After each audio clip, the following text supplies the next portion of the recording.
parler de la connaissance du Seigneur.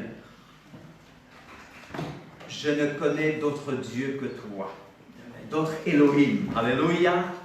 Le seul véritable Dieu. La vie éternelle consiste à le connaître. Ce seul véritable Dieu. Amen. Et connaître celui qu'il a envoyé. Yeshua HaMashiach.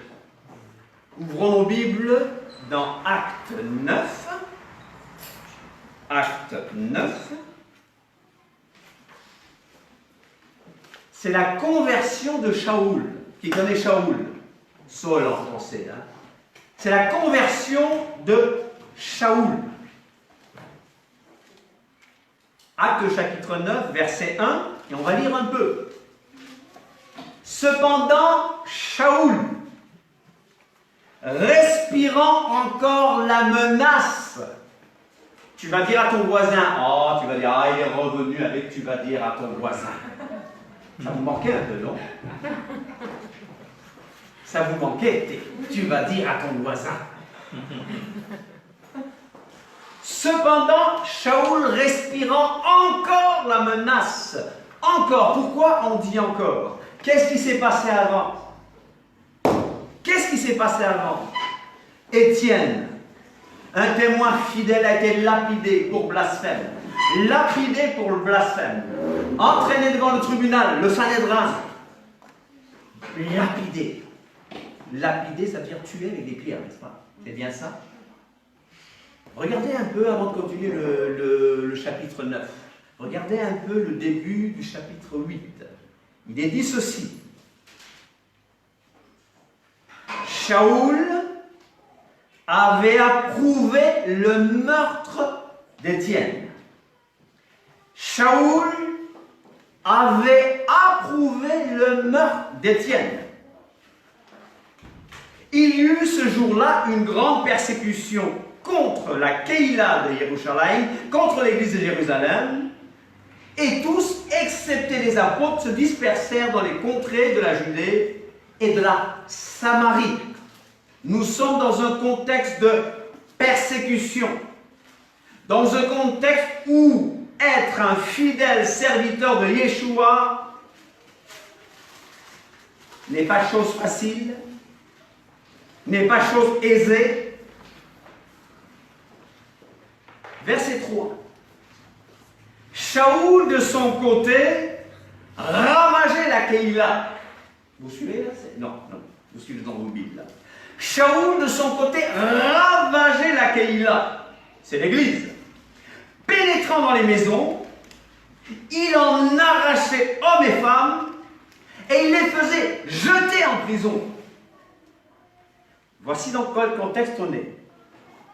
Les disciples, les Talmidim sont dispersés à cause de la persécution. D'ailleurs, ils étaient statiques. Mais grâce à la persécution, ils commencent à prêcher un peu partout. Et il y a de bonnes choses qui se passent. Il y a un diacre Philippe, hein, c'est pas le même Philippe que le Philippe dont je parlerai tout à l'heure si on a le temps. Le diacre Philippe va prêcher dans une ville de Samarie, etc., etc. Il y a un Africain qui va se convertir à Yeshua, un Éthiopien, l'eunuque éthiopien. Voici le contexte, un contexte de puissance. Et je reviens au chapitre 9. Cependant, Shaoul respirant encore la menace. Il respire la menace. Quand quelqu'un respire la menace, c'est qu'il est animé de l'esprit de menace. Alléluia. C'était pas un bon alléluia. Mais je dis alléluia parce que Dieu va lui montrer qui il est. Elohim va lui montrer qui il est et Elohim va manifester son fils en Shaoul. Alors, il respire encore la menace et le meurtre contre les Talmidim, contre les disciples du Seigneur, se rendit chez le souverain sacrificateur. Vous vous souvenez du souverain sacrificateur, du grand prêtre Kohen Hagadol, celui qui était le seul habilité à rentrer dans le lieu très saint une fois par année. pour offrir un sacrifice pour ses péchés et pour les péchés du peuple. Il va donc chez le souverain sacrificateur, chez le grand prêtre, et lui demanda des lettres de recommandation, des lettres d'autorisation, des lettres d'introduction pour les synagogues de Damas. Damas est à environ 250 km de Jérusalem, afin que s'il trouvait des partisans de la nouvelle doctrine, hommes ou femmes, il les amena liés à Jérusalem. Hello? Un homme menaçant, déterminé, un homme qui ne voulait qu'une chose, détruire la Keilat Yeshua, détruire l'église de Jésus-Christ.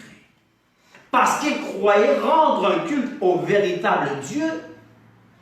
Nous avons un homme ici qui a étudié avec l'un des plus grands rabbins de son époque, Gamaliel. Nous avons quelqu'un ici qui est zélé pour la Torah, quelqu'un qui a du zèle pour Dieu. Et cette nouvelle doctrine, je ne la supporte pas. Mais Dieu a un autre plan.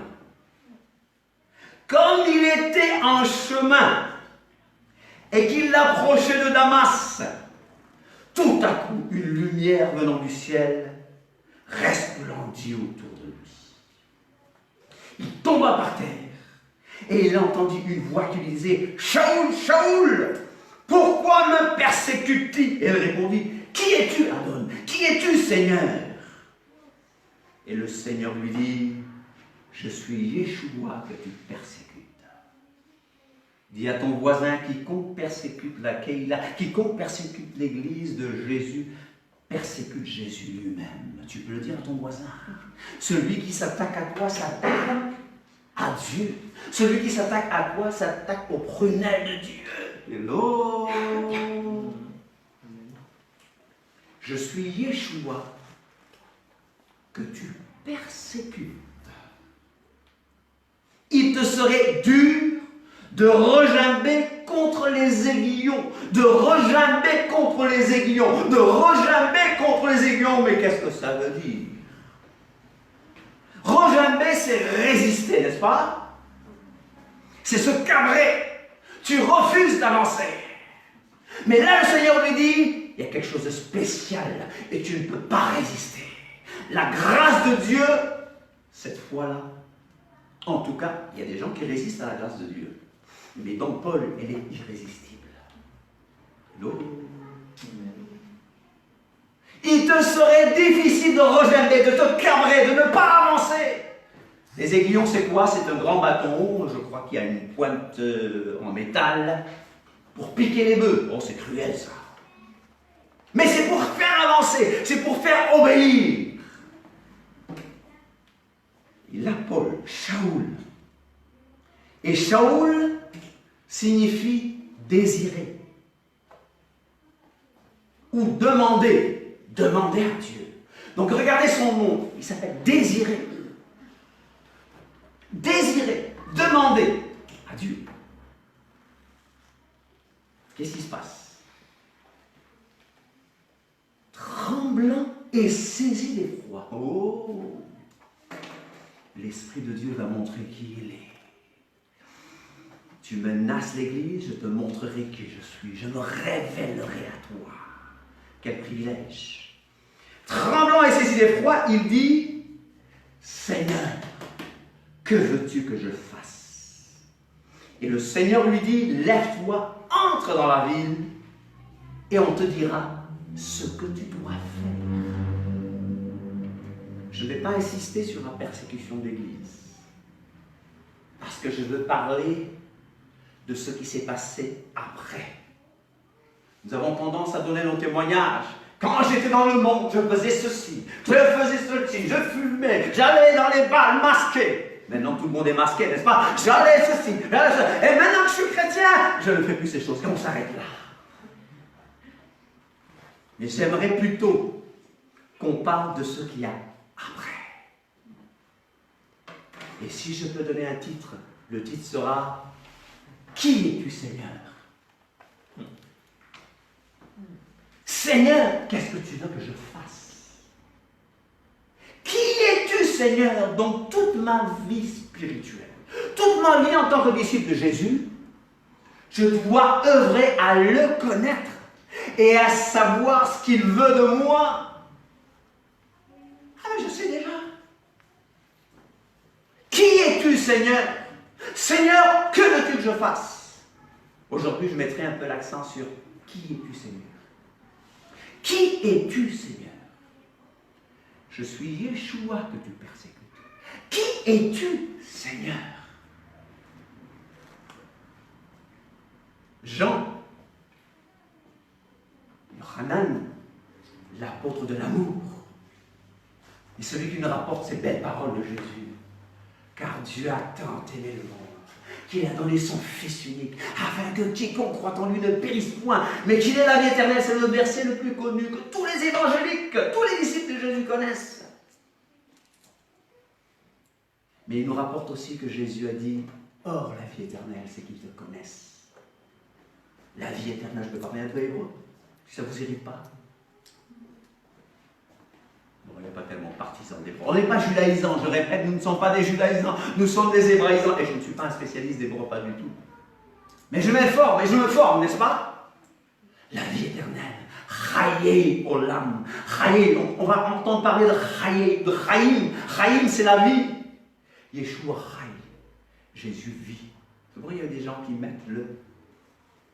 Ici, vous voyez un pendentif qui signifie chaye. Chaye. Yeshua chaye. Chaïm. Quand tu priais tout à l'heure, tu as parlé du souffle de vie. Le souffle de vie, c'est le nishmat chaïm. Le nishmat chaïm, le souffle de vie. Alors, il nous dit que la vie éternelle consiste à le connaître. Chaye olam, c'est le connaître. Lui seul, le véritable Elohim, est celui qui l'a envoyé, Yeshua HaMashiach. Parce qu'il n'y a pas d'autre chemin. Yeshua, dans Jean 14, Yohanan 14, parle à ses disciples, je vous donne ma paix, etc. Au verset 4, il dit, vous savez où je vais, et vous en connaissez le chemin. Vous savez où je vais, et vous en connaissez le chemin. Et Thomas, Saint Thomas le douteur, va lui dire, Seigneur, déjà on ne sait pas où tu vas. Je paraphrase un peu, d'accord? Déjà je ne sais pas, on ne sait pas où tu vas. Et donc comment connaître le chemin? Et Yeshua lui dit, je suis, Jean 14, 6, je suis le chemin, la vérité et la vie. Je suis le chemin, ha-derech, la vérité, ha-emet, la vie, ha-hayim. Nul ne vient au Père que par moi. Il y a des gens qui rentrent dans une religion. Ils deviennent protestants, ils deviennent évangéliques, ils deviennent ceci, ils deviennent cela. Et suivent des rites, des règles. Nous aimons la Torah. Parce que la Torah, c'est quoi? En français, on trouve loi, mais ce n'est pas une très bonne traduction. La Torah, c'est la volonté révélée de Dieu. La Torah, c'est les instructions divines. C'est l'enseignement divin. La Torah, elle est bonne. La Torah, elle est excellente, elle est bonne. Ouvre mes yeux, accorde-moi la grâce pour que je voie la beauté de ta Torah. La Torah, pour nous, ne consiste pas à dire aux gens, voilà, vous devez suivre 613 commandements. Non! Le Saint-Esprit, quand il convainc quelqu'un, il n'emmène pas une liste de règles. Il l'emmène à Yeshua. Et on a tendance à passer à côté. Nous créons des règles, nous créons des commandements d'hommes et nous oublions que la vie c'est Yeshua. Le message de Jésus, le message de Yeshua, c'est Yeshua lui-même. Je suis le chemin, la vérité et la vie. Nul ne vient au Père que par moi. Amen. Au verset 7 du chapitre 14 de Jean. Je dois trop m'approcher, n'est-ce pas? Jésus dit, si vous me connaissiez, vous connaîtriez aussi mon Père. Si vous me connaissiez, c'est-à-dire qu'il y a des choses à faire. Si vous me connaissiez, vous connaîtriez aussi mon Père. Nous avons toute l'éternité pour connaître le Père.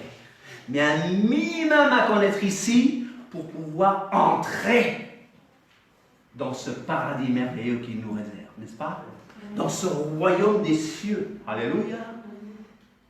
Nul ne peut être sauvé en suivant une liste de règles, de la Torah. C'est clair, Paul, parce qu'il était Shaoul, désiré, mais il était aussi citoyen romain. À partir d'Acte 13, parce que Paul faisait partie de notre dénomination. Paul était de l'église d'Antioche, vous le savez? Ça vous fait pas rire? C'est la petite blague. Paul était de l'église d'Antioche. Dans son église locale, il était prophète et docteur. Amen. Et le Saint-Esprit l'a mis à part. Et à partir de ce moment, on voit que le nom Shaoul fait place au nom Paulos, ou Paulus, qui veut dire petit, qui veut dire humble. Hello. Quand Yeshua l'a appelé, Yeshua a travaillé cet homme. Amen. Il n'a pas été converti un jour et le lendemain il prêchait. Non, il a été au désert. Déjà qu'on se méfiait de lui. Oh, ce gars, il nous a tués, maintenant il est parmi nous. On se méfie des nouveaux convertis, n'est-ce pas? On ne devrait pas. Mais ce gars qui a massacré l'église. Bien, tu as dit, qui es-tu Seigneur? Eh bien, tu vas me connaître. Est-ce que toi aussi, tu te dis la même chose? Je veux te connaître, Seigneur. Paul a dit, dans Philippiens 3, il parle un peu de son passé, où il dit qu'il est hébreu, né d'hébreu de la tribu de Benjamin. Quant à la Torah, zélé pour la Torah, il dit qu'il persécutait l'Église. Donc, toutes ces choses, c'était même une source de bien. Mais il a dit, quand j'ai connu tout ça, quand j'ai eu l'excellence de la connaissance de Mashiach, alors j'ai oublié tout ça. C'est pour ça que dans Galates, il dit que je ne consultais ni la chair ni le sang. Il consulte Yeshua HaMashiach lui-même, parce que Yeshua l'a choisi pour être un instrument pour les nations, pour les goïms. Il a lui posé cette question, qui es-tu, Seigneur? Et il dit dans Philippiens 3 toujours, afin de le connaître. Il dit d'autres choses avant, hein, afin de le connaître et de connaître la puissance de sa résurrection. Et cette fois, il va dire, oubliant ce qui est en arrière, vous voyez, maintenant, il ne refuse plus d'aller vers l'avant. Cette doctrine ne l'empêche plus d'avancer. Au contraire, oubliant ce qui est en arrière. Et je tends, je presse, je vais vers ce qu'il y a devant. Il y a des gens qui sont bloqués par leur passé, n'est-ce pas? Ah, j'ai fait ceci, j'ai fait ça. Oublie cela, oublie ce qui est en arrière et va vers l'avant. Va vers l'avant parce que Dieu te dit, voilà ce que je t'offre. Amen. Tu as raison, nous avons les mêmes droits maintenant que les Juifs. Avant, c'était à eux seulement, mais par Yeshua qui a renversé le mur de séparation, qui a pris la liste de péchés et qui l'a cloué sur le bois, qui l'a cloué sur la croix, j'ai les mêmes droits maintenant qu'eux. Je ne le dis pas avec arrogance. Et nous devons aimer les Juifs parce que le salut vient des Yéhoudim. Nous devons même les rendre jaloux. C'est pas en les insultant. Hein, vous avez entendu ce gars-là, c'était la semaine passée, Mélenchon. Ce qu'il a dit, on lui a demandé si Jésus était sur la croix, il a dit, je ne sais pas si Jésus était sur la croix, mais je sais qu'il a crucifié. C'est son propre peuple. Vous voyez, ça c'est l'antisémitisme à son comble. Tu ne crois pas? Alors quelqu'un m'a dit, écoutez, c'est même pas la peine de citer ce genre de personnes, c'est des francs-maçons, c'est des marxistes. Hello? Oubliant ce qui est en arrière, je vais vers l'avant, et Dieu peut les changer tout ça. Dieu peut les changer. Prions pour ces gens. Ne condamnons pas. Parce que ce livre-là, ce n'est pas pour condamner, c'est pour connaître celui qui l'a exprimé. N'est-ce pas? Alléluia. Oubliant ce qui est en arrière. Je tends vers la perfection. Je vais vers l'avant. Yeshua dit, je suis le chemin, la vérité et la vie. Nul ne vient au Père que par moi. Si vous me connaissiez, vous connaîtriez aussi mon Père. Et maintenant, et vous voyez, regardez, Jean chapitre 4 toujours, 14. Et maintenant, vous le connaissez. C'est comme s'il y a un niveau plus élevé de connaissance. Et maintenant, vous le connaissez et vous l'avez vu. Et Philippe va dire, écoute, montre-nous le Père et cela nous suffit. Je ne veux pas de théologie, je ne veux pas d'hébreu, je ne veux pas de grec, je ne veux pas de latin, montre-nous le Père et cela nous suffit. C'est très spirituel, n'est-ce pas? Il y a des gens parmi nous qui n'aiment pas la théologie, et moi c'est cela. Moi c'est Jésus qui compte. Je publie des choses sur Facebook, il y a une dame qui a dit, écoutez, moi ce qui m'intéresse c'est Jésus, elle a raison. Jacques, paraît que quand on parlait tellement de doctrine, il disait, en tout cas l'essentiel c'est que moi je suis sauvé, n'est-ce pas? Et non. Alors Philippe va lui dire, montre-nous le Père, et cela nous suffit.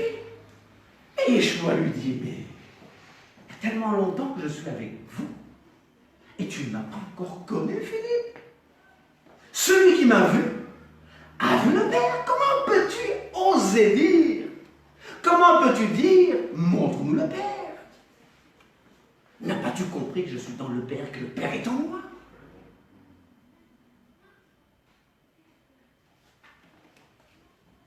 Montre-nous le Père. C'est ce que nous voulons, c'est vrai. Mais tu ne vas pas chercher le Père ailleurs. C'est même pas en lisant la Bible que tu... faites attention à ce que je dis, hein. Si tu lis la lettre de la Bible, c'est la mort. Parce que la lettre tue.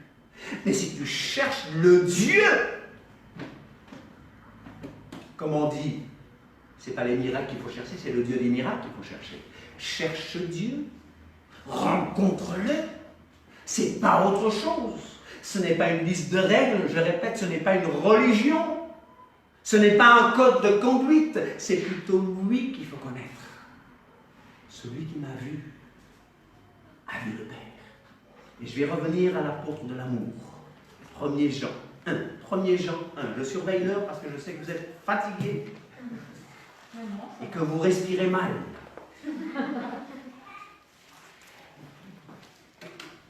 Jean 1. Ça parle de la parole de vie. Devar ha-chaim, devar. Parole, dabar, devar.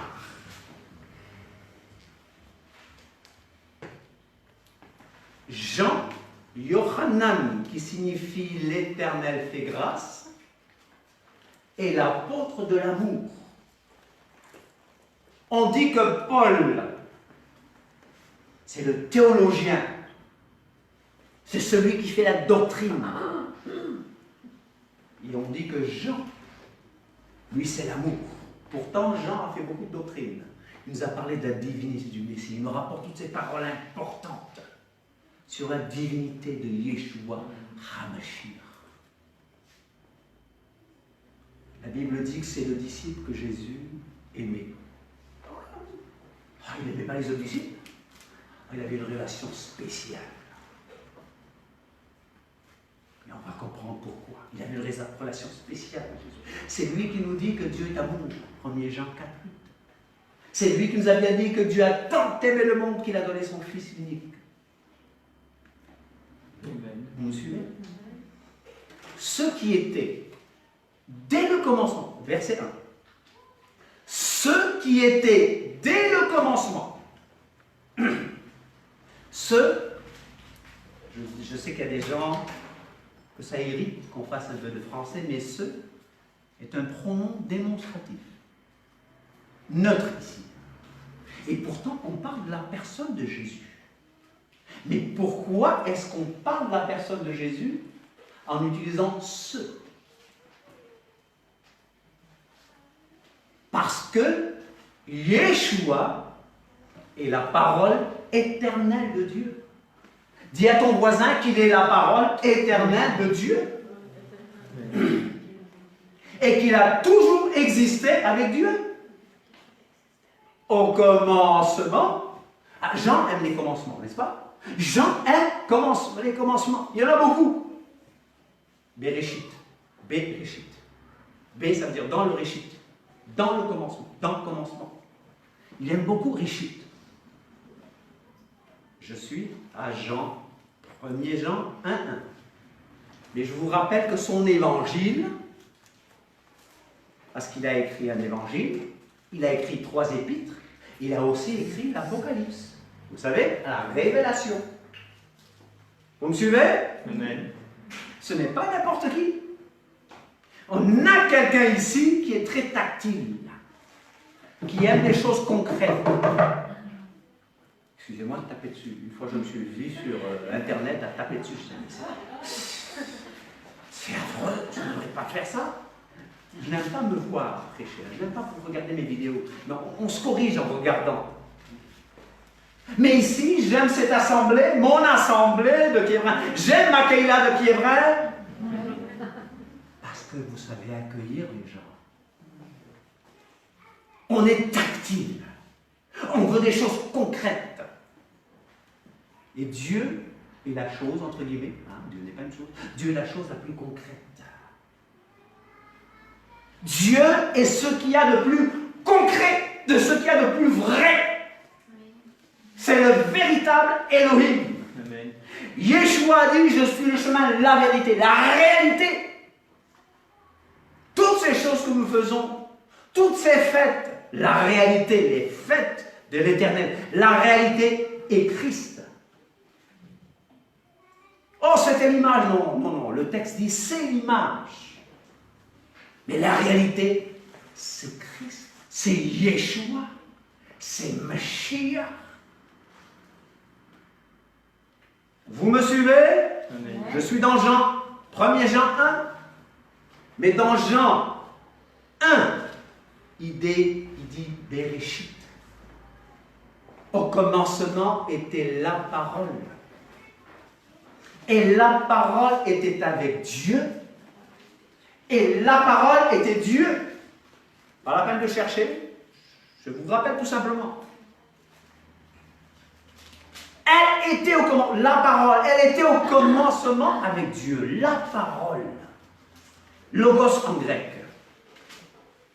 Dabar, devar en hébreu. Mais surtout, il y a un autre mot que j'aime beaucoup. C'est un mot araméen. C'est le mot memra. Et en expliquant la Bible, memra, memra, memra. On me regarde, on dirait que je parle hébreu. Hein? On dirait que je parle hébreu. Alors je vais parler hébreu, alors, pour créer plus de confusion. Non, c'est pas bon. Alors, les Israélites disent Abba, les Daber, le Père. Il dit, mais en utilisant le mot les labels, et Ima, la maman, les morts. Elle parle, mais vous avez compris le mot, et on dit que le mot amore, amour, vient de les morts. On le dit. Il y a une parole puissante avec amour. Et la première fois qu'on nous dit que Dieu parle dans la Bible, Vaïomer Elohim. Et Dieu dit, n'oubliez pas qu'il est amour. Donc Memra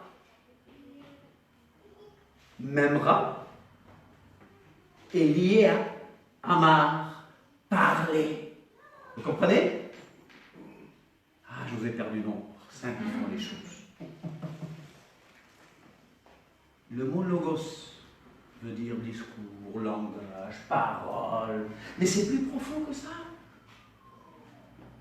Logos, dabar, memra. Ça veut dire aussi chose, substance. Dieu n'est pas une chose, substance. Événement, substance, révélation. C'est la conscience de Dieu. C'est l'idée de Dieu. Yeshua est l'idée de Dieu. Yeshua est l'idée d'Elohim. Il est le langage, il est la manière dont Dieu s'exprime, il est la substance de Dieu, dont nous n'avons pas affaire à n'importe qui, nous n'avons pas affaire à un simple prophète. Vous me suivez? Qui es-tu, Seigneur? Je vais tâcher de redevenir simple. Au commencement était la parole. Mais ce n'est pas un commencement qui dit voilà, c'est un début, non. C'est-à-dire qu'avant même que quoi que ce soit créé, la parole était là. Et la parole est avec Dieu, et la parole était Dieu. Elle était au commencement avec Dieu. Toutes choses ont été faites par elle, par la parole, et rien de ce qui a été fait n'a été fait sans elle. En elle, dans la parole était la vie. Chaim, dans la parole était la vie, et cette vie était la lumière des hommes. Tu fais de la théologie, si tu n'as pas Jésus-Christ, tu n'as rien du tout.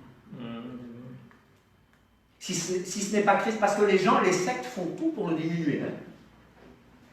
Les sectes frappent à votre porte pour vous dire qu'il a été créé. Non, il n'a pas été créé. Il est créateur lui-même. Il y a une religion qui se bat pour détruire Jésus et la Bible. Déjà, ils disent que Dieu n'a pas de fils. Excusez-moi du terme, mais il y a des gens, ils ne vont pas plus haut que leur ceinture. Excusez-moi. Non, quand on parle de fils de Dieu, ça n'a rien de biologique, rien de charnel, rien de sexuel. C'est beaucoup plus élevé que ça. C'est d'abord spirituel. C'est poétique aussi. Ça parle de l'humanité de la parole. La parole a été faite chair. Jean 1, 14. Et la parole est devenue chair. Et qui nous le raconte encore? Yohanan, Jean. Alors je reviens à Jean 1. 1er Jean 1, pardon. 1er Jean 1. Il dit ce qui était au commencement. Ce qui était au Réchit. Ce qui était Béréchit. Réchit. Réchit me fait penser à quel mot hébreu? Roche, la tête. Ce qui est la tête. Et vous savez comment la Bible commence? En hébreu. Comment la Bible commence-t-elle en hébreu? Béréchit. Dans Réchit. Béréchit bara Elohim. Dans Réchit, créa Elohim. Et. Personne ne peut vous dire que veut dire et parce que ça n'existe ni en français ni en anglais. Et. C'est les lettres hébraïques Aleph et le Tav. C'est-à-dire que c'est A et Z. C'est l'alpha et l'oméga. Donc dès ces premiers passages de la Bible, nous voyons Yeshua à l'œuvre. Et on le verra plus loin quand Dieu dit « Lumière soit, lumière fut. » Alléluia. Donc ce qui était dès le commencement, pourquoi il dit ce neutre? Parce qu'il veut montrer qu'il ne s'agit pas de n'importe quoi. Il parle de Jésus, mais il parle de la substance. Il parle de ce qui est concret. Ce qui était dès le commencement. Deuxième ce que nous avons entendu. Mais la parole, ce n'est pas seulement le son. Ce que nous avons vu de nos yeux, on a vu. On a entendu, on a vu. Ce que nous avons contemplé, examiné, et que nos mains ont touché concernant le devar haïm, concernant la parole de Dieu. C'est du concret. Il posait sa tête sur son sein. Alléluia. Nous l'avons vu, nous l'avons touché. Ce n'est pas seulement un discours, vous voyez? Logos, ce n'est pas seulement un discours. C'est du concret, c'est du vrai. Il n'y a rien de plus vrai que Dieu lui-même. Si tu as le Fils, qui est la parole éternelle de Dieu, tu as la vie. Tu n'as pas le Fils, la colère de Dieu demeure sur toi. Je n'ai pas d'autre message si ce n'est le message de la croix. Je n'ai pas d'autre message si ce n'est le message de Jésus cloué sur le bois. Je n'ai pas d'autre sujet de gloire. Paul l'a compris. Ce qui était pour moi des gains. Vous êtes là? Amen. Car la vie a été manifestée. On n'est pas dans la doctrine comme ça, dans la tête, là. J'ai vu la vie se manifester. La foi en Yeshua, bien sûr, elle est intellectuelle, c'est vrai. Parce qu'on étudie, voilà, telle chose s'est passée à la croix. Elle est aussi émotionnelle. Et elle est aussi pratique. On doit obéir. Je lis, je comprends et je mets en pratique. On prend Paul. On dit que Paul, je vais commencer par Pierre. Vous connaissez Pierre? Pierre, qui s'appelait Shimon. Shimon veut dire fameux. Alors, c'était un gars extraordinaire, mais qui ressemble à beaucoup d'entre nous. Jésus se présente, Jésus fait un sondage, qui dit-on que je suis? Et qu'est-ce que Pierre dit? Tu es le Mashiach, le fils de El-Rai, le Dieu vivant. Tu es le Mashiach! Et Jésus lui dit, béni sois-tu, Shimon Bar Yona. Quelque temps après, Jésus lui dit, il faut que j'aille à la croix et tout. Il dit, non, c'est pas possible. Qu'est-ce que Jésus lui dit? Arrière de moi, Satan. Et on dit bien, salut premier pape, n'est-ce pas? Ce premier pape, c'était un partant, mais qui pourtant souvent ne partait pas. Je vous ai raconté l'histoire. Vous savez, quand on prend de l'âge, quand on arrive à 35 ans, 38 ans, on commence à avoir un peu d'onction ici, n'est-ce pas? On se dit, mais je ne suis plus aussi agile qu'avant. Donc, j'avais un groupe d'amis, ils ont décidé, ils étaient 10 au départ. On va faire du footing maintenant, tous les jours, n'est-ce pas? Oui, mais d'accord. Oui, les 10 ont dit. Bon, on se donne rendez-vous. Ouais, ils se sont tous donné rendez-vous. Le jour du départ, il n'était que 2. Ils sont partis, ils ont commencé leur footing, mais ils sont partis qu'une fois. Donc l'ami m'a dit, nous étions 10 partants. On est parti qu'à 2 et on n'est parti qu'une fois. Vous comprenez? 5000 ont mangé, 70 ont été envoyés, 12 vraiment. Il y avait 3 à la croix. Non, même pas 3 à la croix. Un seul à la croix. Le Hanan. Oui. Donc Pierre, c'est celui d'entre nous. On veut faire quelque chose. Je fais quelque chose, pasteur, pour laquelle là. Je fais quelque chose pour l'église. Le jour où il faut faire, mais pas ici. Pas ici. Ici, vous n'avez pas de gens comme ça. Je suis sûr que non. On veut faire des choses pour Dieu. On a des plans merveilleux.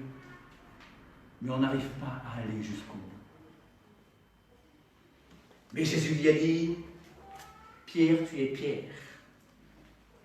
Et sur cette pierre, pas sur lui, sur la confession de foi, je bâtirai ma Keïla. Pierre, roc, rocher, Képha, Céphas, ce qui est dur, fameux, mais maintenant tu vas devenir dur. Quand tu seras converti, c'est pas une conversion, salut, mais quand tu seras changé, fortifie tes frères. C'est pour ça que le jour de la Pentecôte, Pierre se lève et fait face à cette foule hostile et dit, c'est vous qui l'avez tué, n'est-ce pas? Il a été transformé. Donc c'est pour ça qu'on dit que Pierre, il représente l'aspect institutionnel de l'Église. Les apôtres, les prophètes, les évangélistes. Et Paul, c'est la doctrine. Et Jean, c'est l'amour, c'est la relation personnelle, c'est le côté mystique. Alors je mets entre guillemets, mystique, c'est-à-dire relation personnelle. J'ai Dieu avec moi. Le fait d'être en Christ. On a besoin de tout ça, chers amis. On a besoin de tout ça, nous ne devons pas nous accuser. Ah, lui, il fait que la doctrine. Ah, lui, elle est trop émotionnelle. Non, mettons-nous ensemble, nous avons différents appels et la prochaine fois que je reviendrai, je vous parlerai de que veux-tu que je fasse, Seigneur? Mais je reviens ici, je vais bientôt terminer. Ce que nous avons vu, entendu, verset 3, nous vous l'annonçons. Nous vous l'annonçons. Yeshua est le chemin, la vérité et la vie. Il est le commencement de toutes choses. Il n'a pas été créé le premier. Yeshua n'a pas été créé. Paul nous dit bien ceci. Dans Colossiens 1,15, il est l'image du Dieu invisible. Amen. Donc il est l'image visible du Dieu invisible. Celui qui m'a vu a vu le Père. Le premier-né de toute la création, Le premier-né de toute la création. Ah, les sectes vont dire, oui, il a été créé. Il a été créé parce que dans Apocalypse 3,14, il est dit que Yeshua est le commencement de la création de Dieu. Le mot création, là, le commencement, c'est quoi? Réchit, Rochetet, Arché, celui qui est le chef, celui qui est premier. Ah oui, oui, oui, il est le premier créé. Et donc, il a aidé Dieu à créer les autres choses. Ça, c'est minimiser Yeshua. Mais la parole dit qu'il est le prototokos. Le prototokos, ça veut dire premier-né en français. Pas premier créé, pas né le premier, mais il est le chef. Il est l'auteur de la création. Il est l'auteur de la création, car en lui ont été créées toutes les choses qui sont dans les cieux et sur la terre. Les visibles et les invisibles. Les trônes, dignité, domination, autorité, tout a été créé par lui et pour lui. Dis à ton voisin, tout a été créé par lui et pour lui. Tout a été créé par Yeshua et pour Yeshua. J'invente. Allez dans Colossiens 1, à partir du verset 4, j'invente pas. Tout a été créé par lui et pour lui. Dans 1 Corinthiens 8,6, cherchez pas. Je vais très vite, c'est pas la peine de chercher. Paul avait montré que bon, il y avait tous ces dieux gréco-romains qui avaient des enfants, des mères, des femmes, etc. Il dit, pour nous, il n'y a qu'un seul Dieu, le Père. Et les sectes vont dire, oui, le seul Dieu, c'est le Père. Mais le verset n'est pas fini. Pour nous, il n'y a qu'un seul Dieu, le Père, c'est-à-dire l'être suprême, de qui vient toute chose et pour qui nous sommes. Un seul Dieu, donc, de qui vient toute chose et pour qui nous existons. Dis à ton voisin, nous existons pour le Père.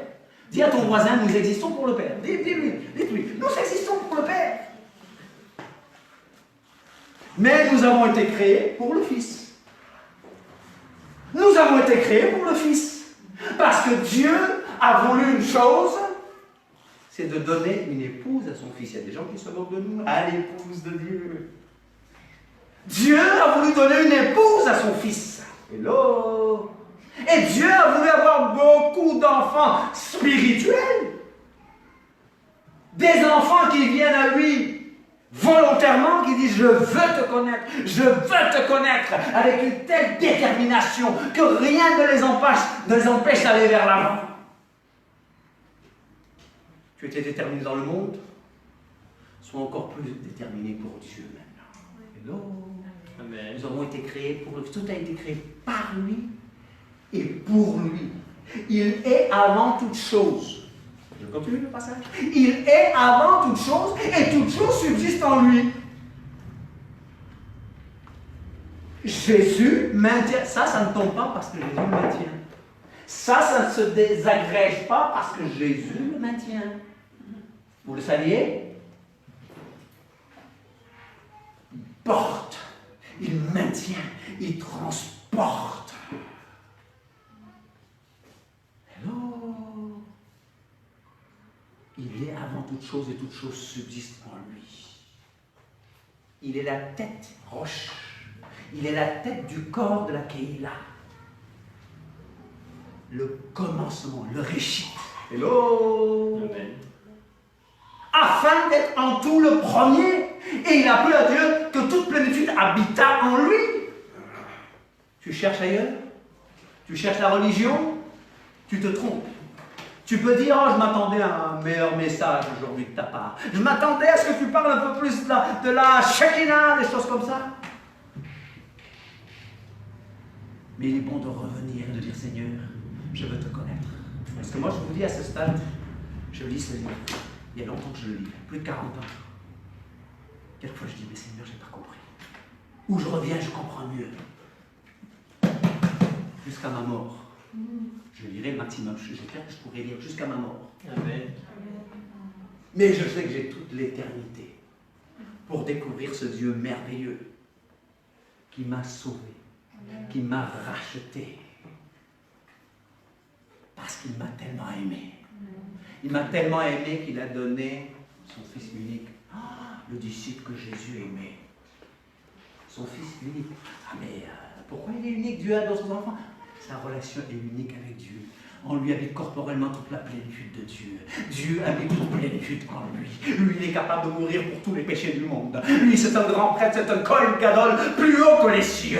Quand il est venu sur terre, quand il est rentré dans le monde, et il a dit, tu n'as voulu ni sacrifice ni holocauste, mais tu m'as formé un corps. Dieu forme un corps à son Fils, afin que moi, j'aille à Dieu. Pierre me dit, afin que nous allions à Dieu. Christ est mort pour nous. Injuste, pécheurs que nous étions.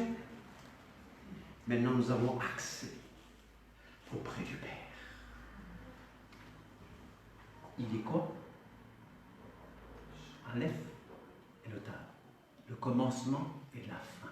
Il est le premier et le dernier. Tout ça, c'est des quoi? C'est des qualificatifs de Dieu, c'est des attributs de Dieu. Vous avez bien compris que nous n'avons pas affaire à n'importe qui. Et que tu n'as pas à chercher à droite et à gauche. Tel prédicateur sur YouTube, tel autre sur YouTube. Notre message, c'est Yeshua. Amen. La prochaine fois, Bezrat Hashem, Dieu voulant, je continuerai avec que veux-tu que je fasse? Quel est mon rôle dans la Keïla? Parce que souvent, parce qu'on ne sait pas quel est mon rôle, parce qu'on ne sait pas quel est son rôle, on fait du n'importe quoi ou on ne fait rien. Ce n'est pas votre cas parce qu'ici vous êtes une église qui aime. Tactile, on sent Dieu. Moi je sens Dieu ici, pasteur. Je sens Dieu ici. Quand quelqu'un a faim dehors, le seul Jésus qu'il voit, c'est toi. Levons-nous, parce que je sais que moi j'ai des problèmes pour m'arrêter. J'ai des efforts. Je suis mis à moi. Est-ce qu'on peut lever nos mains vers le ciel et dire, tu as ce chant-là? Il y a un chant qui dit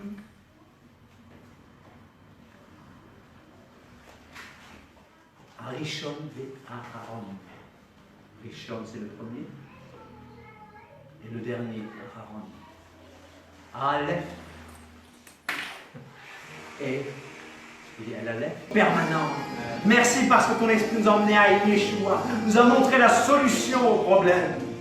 Et Yeshua est le seul chemin pour aller à toi, qui est l'être éternel. Amen. Louange à toi, éternel Dieu.